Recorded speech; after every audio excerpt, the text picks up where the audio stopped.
HDP Vanil örgütü olarak 1 Mayıs'ı bizimle beraber kutlayacak ve katkı sunacak tertip komitemize, sivil toplum örgütlerimize, sendikalarımıza, odalarımıza ve halkımıza teşekkür ediyoruz. 1 Mayıs'ta Musa Antep Parkı'nda olacağız.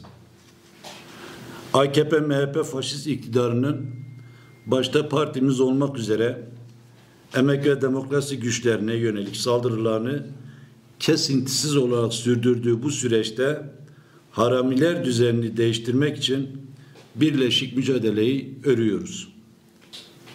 Ve bu şiarla işçilerin uluslararası birlik, dayanışma ve mücadele günü olan 1 Mayıs'a gidiyoruz. Her 1 Mayıs'ın partimiz açısından ayrı bir önemi varken 2022 1 Mayıs'ının ise AKP, MHP faşist iktidarının saldırılarına yanıt vermek, emek, demokrasi, eşitlik ve adalet mücadelesini daha da büyütmek için ayrı bir anlam ve önemi bulunuyor.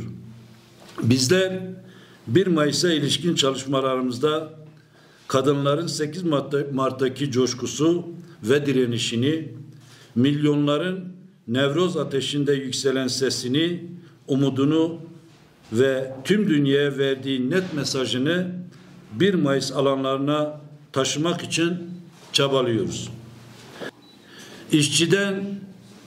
İçinden geçmekte olduğumuz bu süreçte 1 Mayıs bir kez daha dünya ve Türkiye halklarının adalet, barış ve özgürlük umutlarının en güçlü takvim yaprağı haline gelmiştir.